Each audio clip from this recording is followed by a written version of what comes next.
Fala, seus investidores em Cardano, XRP, Stellar. Vamos colocar e Ethereum. Vamos lá.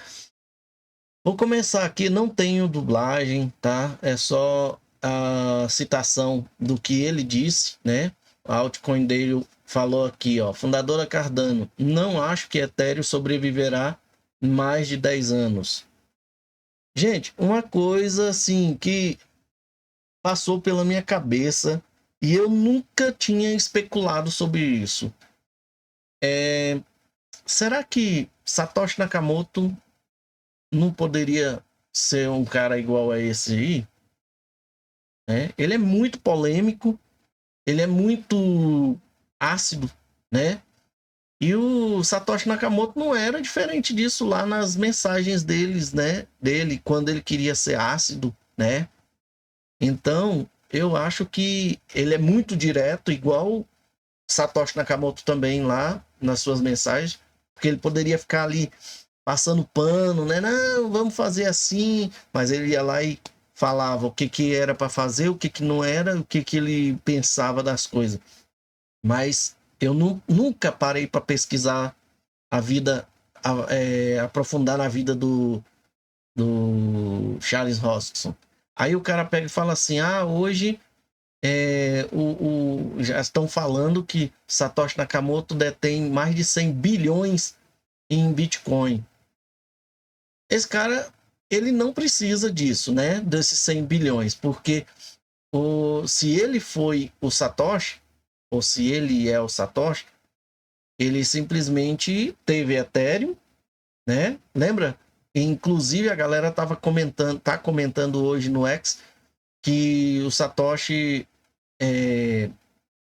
avisou, quando ele avisou, né, que estava partindo para outras coisas, que inclusive essa postagem você pode encontrar lá na Kraken. A Kraken fez essa postagem. E ele pergunta qual outra coisa que ele poderia ter ido fazer. Aí uns especularam que ele poderia ter ido criar Ethereum, outros ou algo com contrato inteligente, sabendo que o Bitcoin não tinha efetivamente um contrato inteligente para ser utilizado financeiramente, né? Só os contratos inteligentes de controle da rede. E de repente surge a questão de que alguém comentou lá que ele poderia ser o Satoshi. Aí eu pensei assim, por que foi a única rede que trabalhou com o UTXO, melhorando o UTXO? Aí veio isso na minha mente, mas tudo bem. Depois eu vou dar uma pesquisada, ver, né? Primeiro vamos terminar a terceira série do Jed Nakamoto, e aí eu trago alguma coisa sobre ele aí pra gente ou melhorar, né? Ou desmistificar isso daí, tá? Então vamos lá. Quem fez um comentário aqui foi o John Denton. John Denton que já disse, né, que mesmo ajudando ali os detentores de XRP no processo, e ele investe em Bitcoin e Ethereum, né? É fascinante ouvir um cofundador do Ethereum opinar sobre a sobrevivência do Ethereum. Não sou inteligente o suficiente para opinar, mas gostaria de saber a opinião de outros. Vamos ver se alguém comentou? Olha, vamos ver aqui.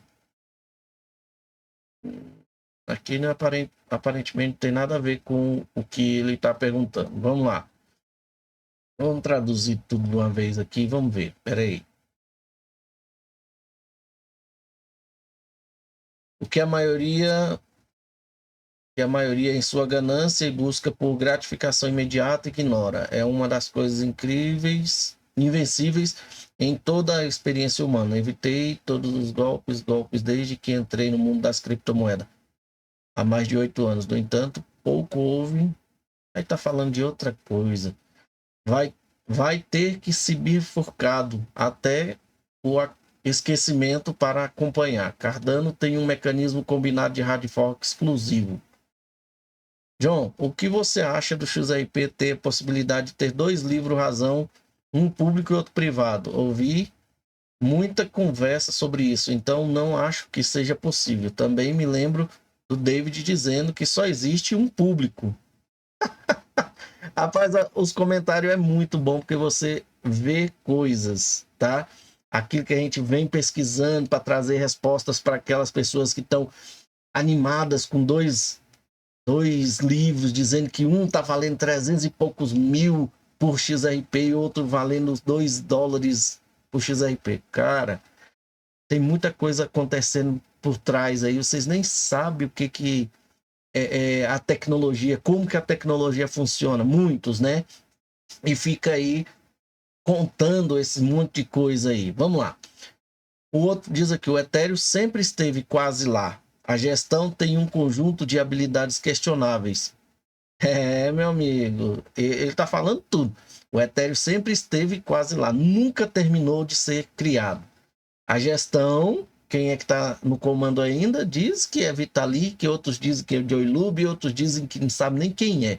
A gestão tem um conjunto de habilidades questionáveis. Tanto é que Vitalik já está propondo uma governança, né, descentralizada lá, coisa que já existe na Cardano. Passe livre da SEC, teve passe livre da SEC, quase um passe livre. Foi a primeira árvore a se agitar. As criptomoedas de nível 2 migraram em massa, esperando que a adoção das criptomoedas não imploda antes da adoção em larga escala. 10 anos, divida pela metade. Ele acha que com 5 anos o Ethereum, ó, existe uma regra simples, eu tenho certeza de que você já conhece. Empresa administrada por fraudadores acabam entrando em colapso sobre o peso de suas próprias mentiras. Ah, menino. Gente, não é só a gente pesquisando e falando as tretas da Ethereum aqui que sabe das coisas, não. Olha, o mundo todo sabe disso. John, assim como o Federal Reserve, eles continuam a digitalizar e ganhar milhões a mais. Um dos motivos pelos quais, quando você vê o Bitcoin subindo, é observar se eles estão imprimindo mais Ethereum. Jeremy Powell, eu acho que é Jeremy Powell, né? Ah, não, é o cara lá do Federal Reserve. E Ethereum, perfeitos juntos. Veja só. Gente, vocês lembram que eu falei que Ethereum é uma cópia praticamente exata do sistema financeiro fracionário hoje? Pois é, tá aí, ó. Mais um falando, nem é eu que estou falando mais. Outro diz aqui, a história toda da Ethereum é envie e nós consertaremos os recalls depois. Eles reconheceram que precisam chegar ao mercado o mais rápido possível para absorver o dinheiro do desenvolvimento. Um comentário, eles chegaram onde precisavam chegar, né? Diz tudo. O outro aqui, vamos ver o que ele está falando. Gente, as respostas para o John Denton tá aí, ó, né? Aqui, ó. Praticamente tudo que ele disse é verdade, como um carro rodando na rodovia com um pneu furado. O Ethereum está tentando consertar à medida que avança. Vitalik até admite que cometeu erros. Essa é a única desvantagem dos pioneiros. Ele não disse que o Ethereum está morto. Ele está dizendo que ele precisa fazer mudanças ou morrerá, né? Ele está 100% correto. Ele nunca disse que a moeda estava morta, mas se não houver mudança, ela acabará. À medida que a adoção global se intensifica, o Ethereum está cheio de problemas como pioneiro, o que é normal. Não é normal, gente. XRP é mais velho do que o Ethereum e já ele está pronto, ele está só fazendo adições de módulos. O Cardano, como o próprio John Denton fala, um cofundador da Ethereum, falando mal da Ethereum. Mas o cara, mesmo saindo depois da Ethereum, é Ethereum anos à frente da Cardano. A Cardano já está aí 110% virada no giraia. E a Ethereum está aí tentando sair de um atoleiro, né? Eu acho que não é nem um atoleiro, é de um pântano. Ethereum está cheio de problemas como pioneiro, o que é normal. Não é normal. Foi por isso que Charles Hoskinson fundou a Cardano e Gavin Wood fundou a Polkadot. Concordo 100% com Charles, mas acho que leva menos de 5 anos. Todos os outros bons projetos que rodam RC20 precisam migrar para outra blockchain. As baleias Ethereum vão fugir. Gente, quando as baleias Ethereum começarem a vender Ethereum, é aí que você vai ver o desencadear de uma queda da Ethereum. Porque é o FOMO inverso, né? Em vez de medo de ficar de fora, é medo de ficar dentro. E o que acontece? Os grandes saindo primeiro, as quedas são maiores e eles levam primeiro o dinheiro. Depois, os pequenos saindo, vai levar só o que eles acham que merecem. E sempre vai ter um ou outro que está dormindo com a sua carteira e não vai fazer lucro. E com isso, ele simplesmente vai perder, né? Então, eu não diria, eu já falei e vou repetir, eu não diria que Ethereum morrerá definitivamente, vai sumir do mapa, igual a Namecoin, por exemplo, né? Teve uma moeda chamada Namecoin, lá na época do Bitcoin. E ela, ninguém mais fala dela.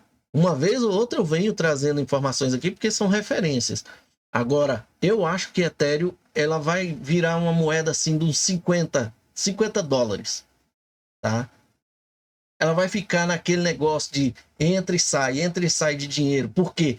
Porque sempre vai ter um espertalhão com uma bolsa cheia para ficar vendendo e fazendo lucro. Ele não vai ficar parado.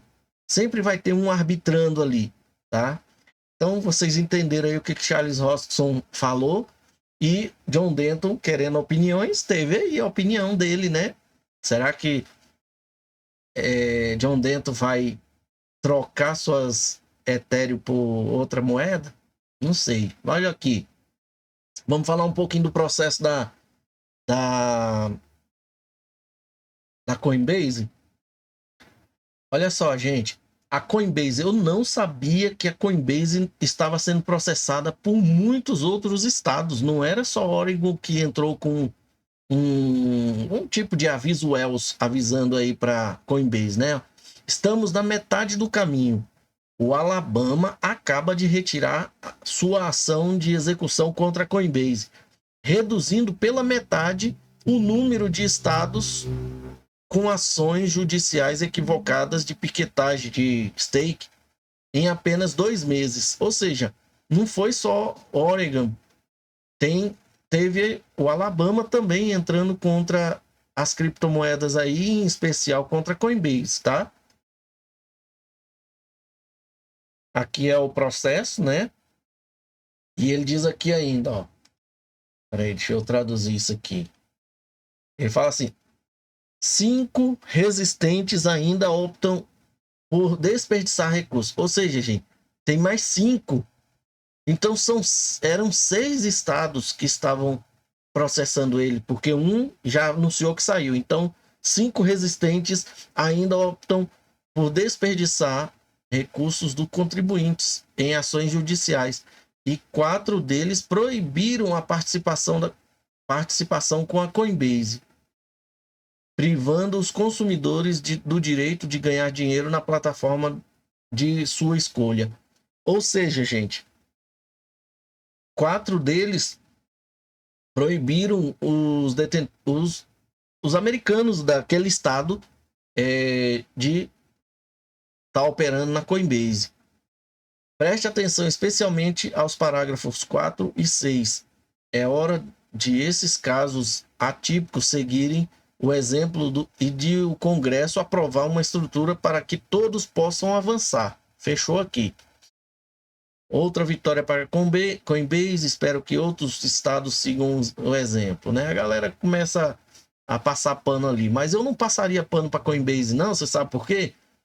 Não é que a gente tem que achar bom isso, não.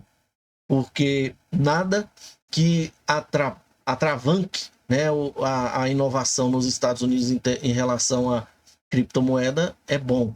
Mas a Coinbase, ela está usando as regras, as palavras que o Stuart Alderoty estava usando logo próximo do meio para o final do processo, que é isso aqui, ó. Desperdiçar recursos do contribuinte. Por que eles não falaram que a SEC estava desperdiçando recursos do contribuinte processando a Ripple lá no início? Eles não falaram. Ficaram todo mundo quietinho, pensando assim, nós vamos ficar aqui, porque o couro tá comendo é só ali. Eu fiz vídeos mostrando para vocês a fábula do rato, da ratoeira e a fazenda, né? Aonde o rato pedia ajuda para galinha, para o porco, para a vaca, e ninguém quis ajudar, dizendo que tinha uma ratoeira na fazenda, que eles acabaram de chegar com uma ratoeira na fazenda, e de repente uma cobra foi presa na ratoeira, e não era o pequeno rato que estava preocupado, né? De repente a mulher foi lá ver se tinha pego o rato, não pegou, levou uma picada de cobra, porque prendeu no rabo, a cobra foi para cima dela, né? Picou ela ficou mal, fizeram um caldo de canja de galinha para ela tentar melhorar, não melhorou. Fizeram ela piorou, né? Aí mataram o porco para alimentar os visitantes que vieram visitar ela, né? Enquanto ela estava ali moribunda. E de repente tiveram que matar a vaca para fazer alimento para quem fosse no enterro da mulher, porque a mulher morreu. Ou seja, o rato avisou, né? Ó, tem uma ratoeira na fazenda. A Ripple e outros avisaram, gente, tem uma ratoeira na fazenda. Coinbase, a Ethereum nem se fala, né? Eu acho que a Ethereum é que era a ratoeira. A cobra é a SEC. E aí, quando começou, todo mundo avisando, olha, vocês têm que vir aqui ajudar. John Dento foi eu acho que o John Dento, de repente, não poderia ser o rato. O rato seria um alvo, né? Mas vamos dizer que John Dento foi um dos ratos ali. Ele avisou, galera, venham ser amigos Curian aqui, ó, que eu vou participar lá. Venham ser amigos Curian aqui. E ninguém. Daqui a pouco começou, né? Começou a aparecer amigos Curian, mas quando eles estavam vendo que a ratoeira estava direcionada para todos eles, tá? Então vamos lá. Aqui, desperdiçar recurso do contribuinte era a frase que o rato falava, tem uma ratoeira na fazenda. E aí, ó, eles estão usando a mesma regra, né? Tá avisando aqui, ó, desperdiçar recurso do contribuinte. Gente, tem uma ratoeira de novo aqui na fazenda, ó. A SEC não é mais a cobra, mas arrumaram outras cobras aí, tá?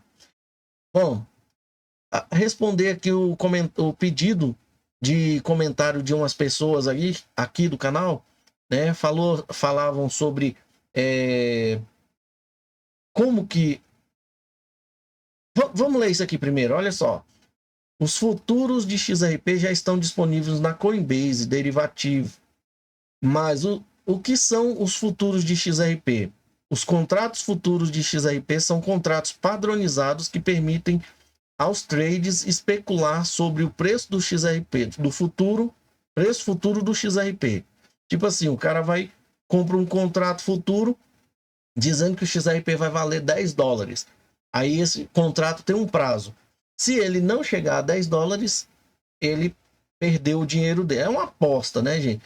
Eu imagino que seja assim. Se eu tiver errado, coloque aí nos comentários, tá, gente? Pra gente aprender junto. E se ele colocar que o XRP vai cair para 50 cents de novo, e ele não chegar a 50 cents, ele tem que ter muito XRP para poder vender e tentar aproximar o preço lá nos 50 cents. Se ele não tiver potencial e os ursos não tiverem afim, ele perdeu o seu dinheiro, né? ele não se expõe à criptomoeda, ele só expõe a esse tipo de loteria. Esses contratos são liquidados em dinheiro, tá? Liquidados em dinheiro, e não é em XRP. E no caso aqui, dólares americanos. O que significa que os trades não precisam lidar com a criptomoeda em si.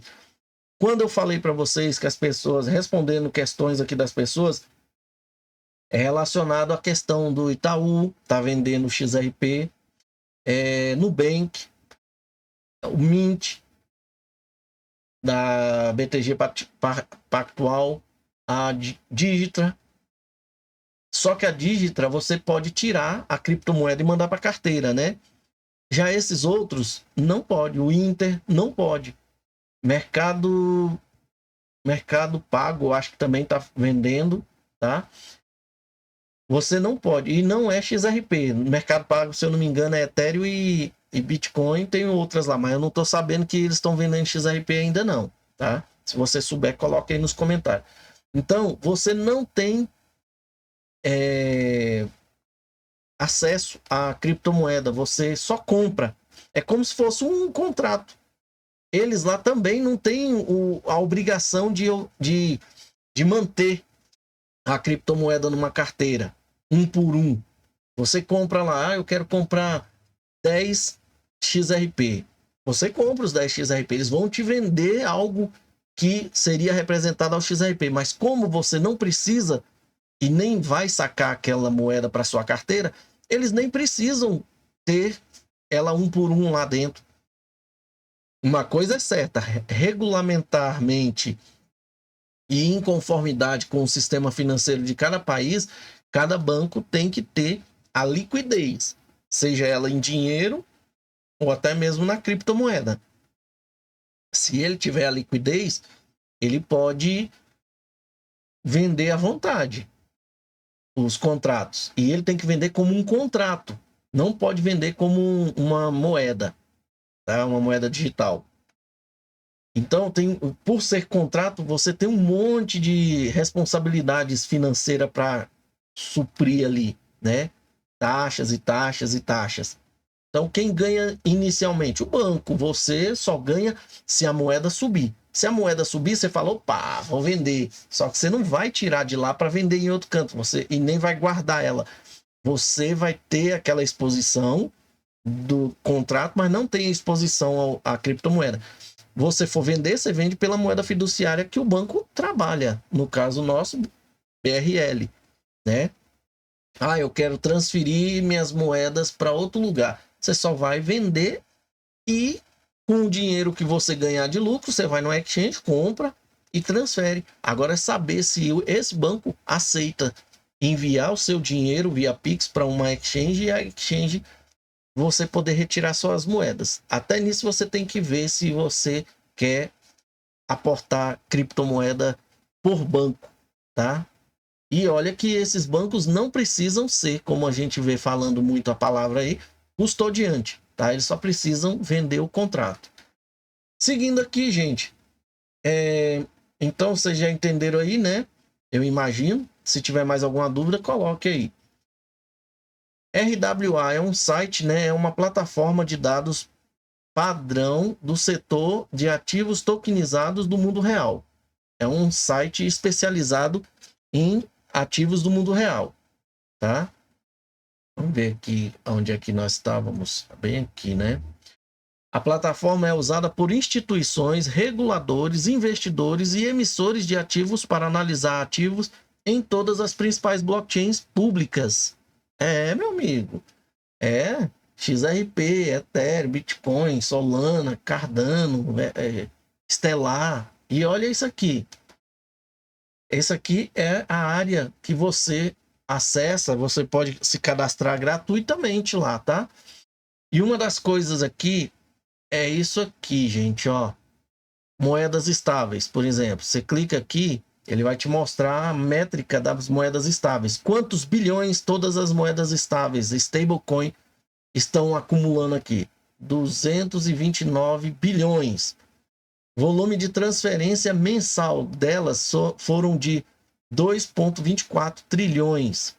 endereços ativos mensais de todas as stablecoins, 24,96 milhões. E quantos titulares tem? 159,31 milhões. Gente, é uma métrica assim que não é exata, mas eles têm. Eu falo que não é exata, gente, porque muitos desses endereços ativos aqui é de uma pessoa, ou de duas pessoas, ou de três, até 10 carteiras de stablecoin, ou mais, tá?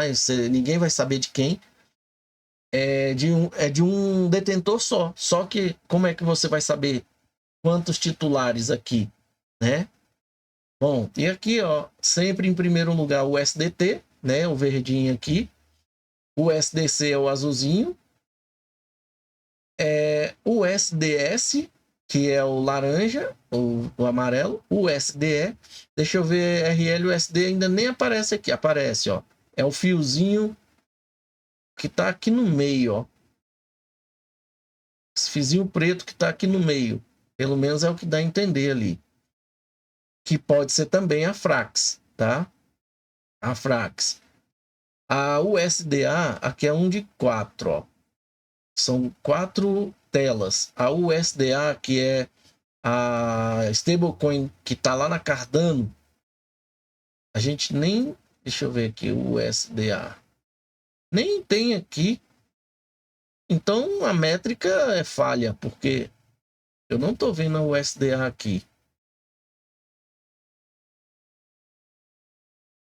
O SDM, a USD não é ela, que ela é USDA.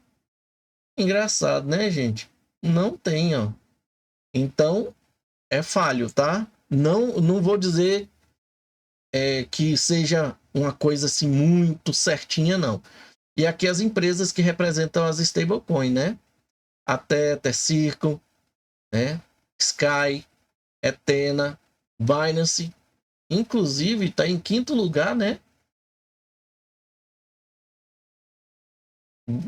Aqui, ó, BSC USD já era para ter saído daqui, né? Aliás, não, porque ela é uma stablecoin que pode ser negociada fora dos Estados Unidos, né? Não é necessariamente nos Estados Unidos. Aqui as 10 primeiras empresas emissoras aí. Títulos do Tesouro, gente. Quem é que tá mandando aqui nos títulos do Tesouro? Vamos lá. Securitiza. Lembra da Securitiza? Que o Xad Crypto, não, Xad não, o Paul Atkins, que foi escolhido presidente da SEC lá, ó. Ele é consultor lá dentro, né? Ondo Finance, ó, a galera tava pedindo aí para falar da Ondo Finance, só ela aqui é uma das tokenizadoras, né, de títulos aí, ó, títulos do Tesouro. Franklin Templeton, que é da Stellar, né? Faz para Stellar, faz para Ethereum. Tem aqui Superstate, Circle. Vamos tirar aqui, porque tá tudo traduzido. Centrifuge, Winslow Tree, que também tanto ela quanto a Franklin Templeton estão emitindo ETFs também, solicitando. A Shax está aqui, ó. Só aqui, gente, tem 3 emissores de ETFs do XRP. Só nessa brincadeira aqui, que eu saiba, né? Eu não sei se é a Ondo Finance, eu não lembro. Se a Ondo Finance for também, então são 4. Tá aqui, ó. Tokenização. Títulos global aqui, né? Vamos ver aqui. Só a Shax, a mais conhecida aqui, ó. Por isso que a Shax fala que ainda tem a capacidade do XRP chegar a um preço bem alto, né? Uma capitalização aí de mais de 40 trilhões ali para entrar numa tokenização.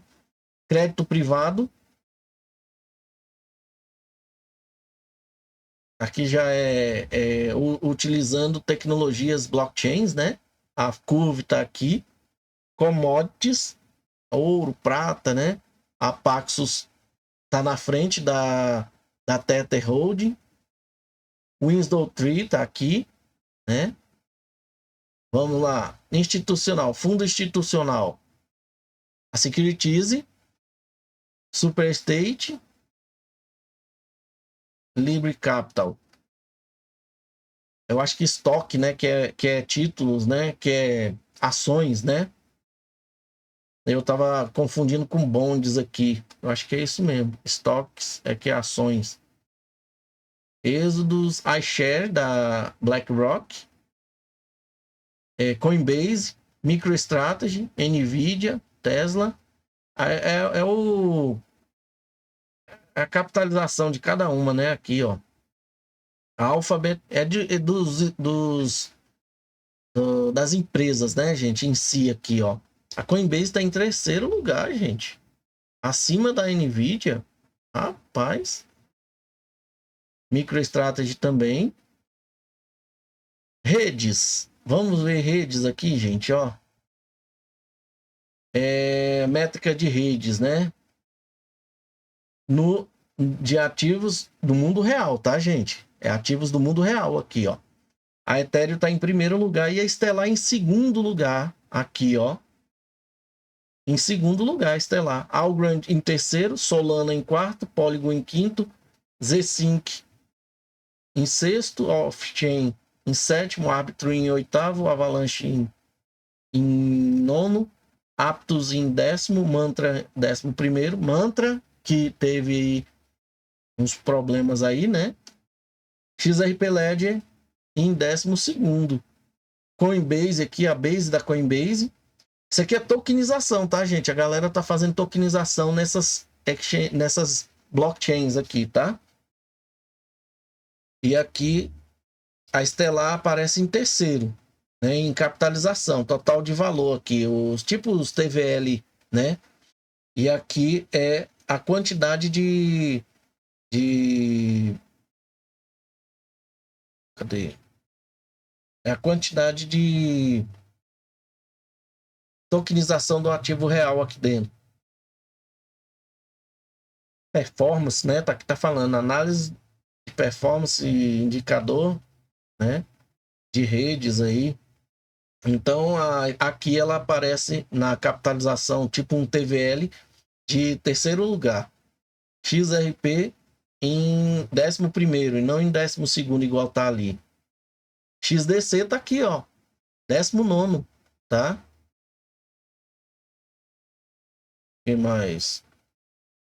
XDC, para quem... XRP...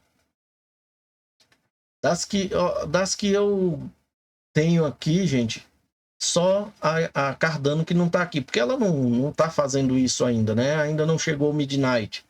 Vamos ver o que Midnight vai trazer para nós. Bom, pessoal, 33 minutos aí e eu vou ficando por aqui. Espero que vocês tenham gostado, né? Você vê que a Stellar tá aí botando para lascar, né? Nas tokenização dos ativos do mundo real. Então, é uma outra opção que você tem, tá bom? Muito obrigado, fique com Deus e até a próxima. Coloque nos comentários o que você achou aí.